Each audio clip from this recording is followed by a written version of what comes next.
Joseph Lancaster fue que la educación llegara también a los pobres.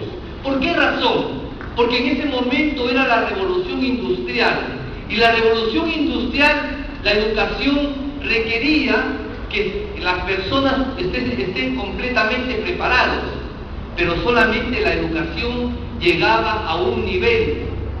Entonces este personaje, Joseph Lancaster, dijo, no, la educación tiene que llegar para todas las personas, incluso las de condición humilde.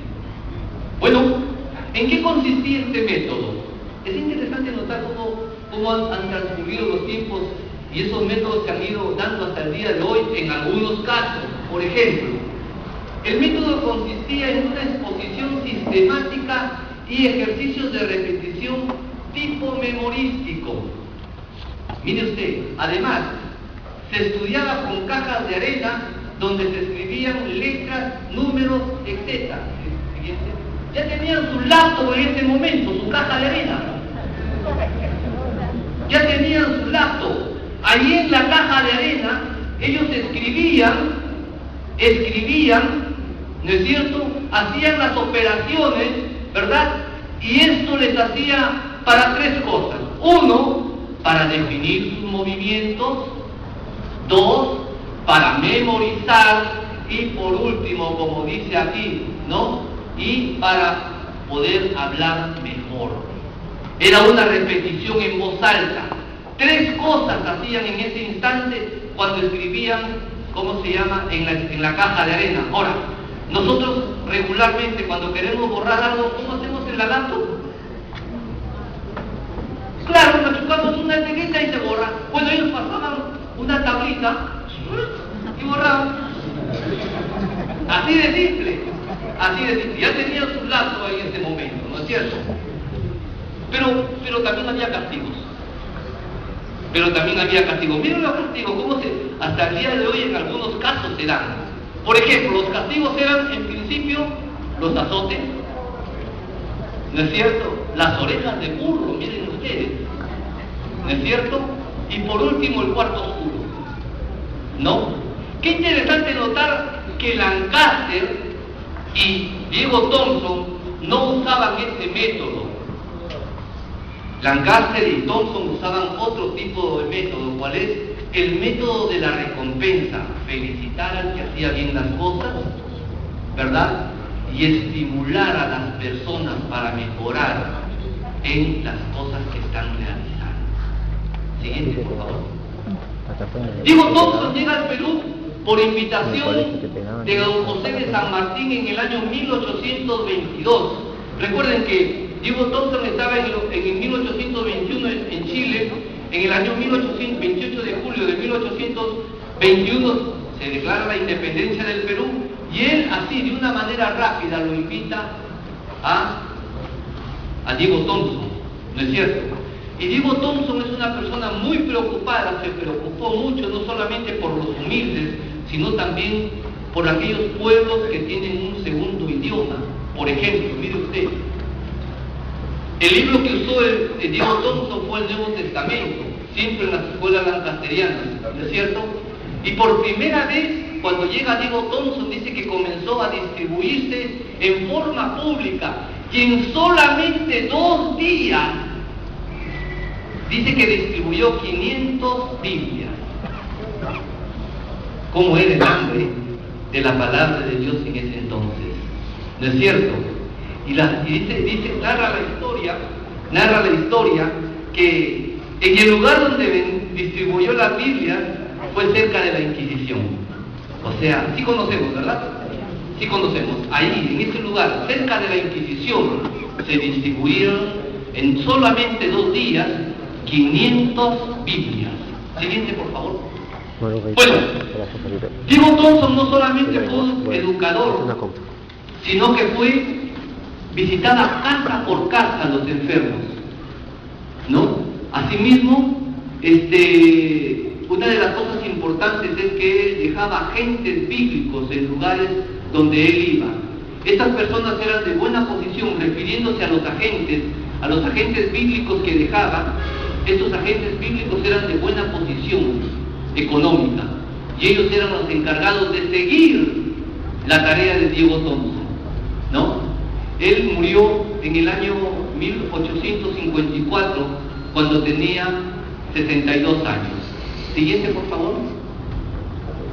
Bien, de Diego Thompson, en primer lugar, hemos hablado de Mary Young, luego de Diego Thompson, y ahora vamos a ver de otra dama. Esta dama es Clorinda Matos. ¿Alguien ha escuchado a Clorinda Matos? Muy bien. ¿Alguien más por acá? Muy bien. Entonces, es interesante notar la historia de ella. Es interesante notar la historia de ella porque es una nacional. Ella nació en el Cusco, por ejemplo, en septiembre del año 1852. Inició su carrera estudiando literatura y fue escritora en varios diarios regionales, como por ejemplo El Heraldo, Ferrocarril, ¿no es cierto? Y ella escribe Ave sin nido. ¿Quién ha leído Ave sin nido? ¿Alguien lo ha leído? Muy bien, doctor. ¿Alguien más? ¿Por acá? Muy bien. Tenemos que ver, a ver si leemos este libro Ave sin nido. Siguiente. Bueno, qué interesante, ¿no?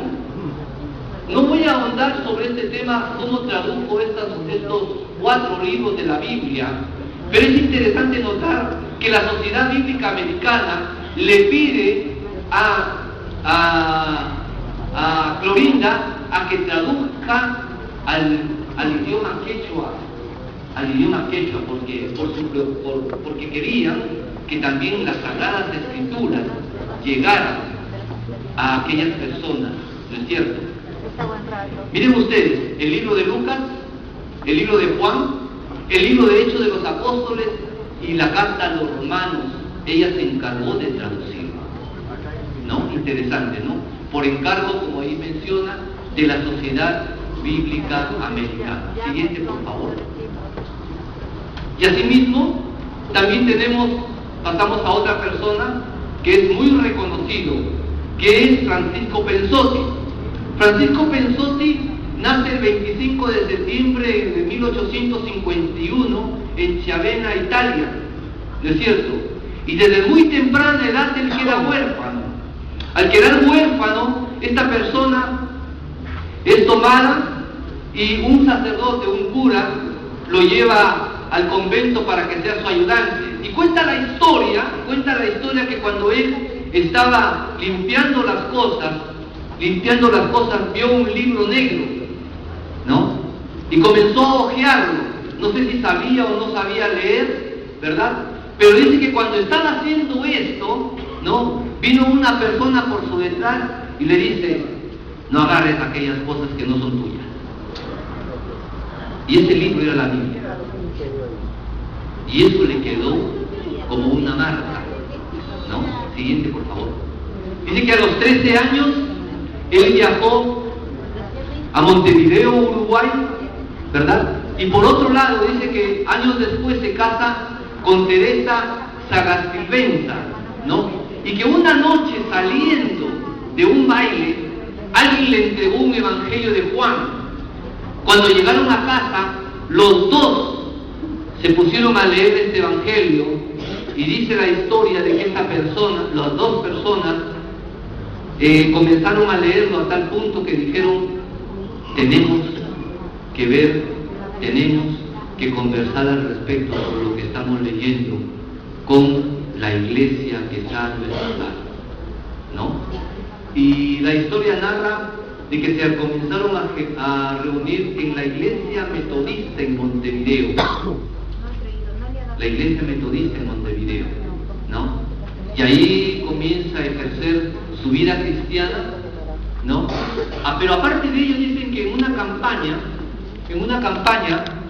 cuando estuvieron haciendo una visitación casa por casa, ustedes saben que lo que es una visitación casa por casa siempre vamos de dos.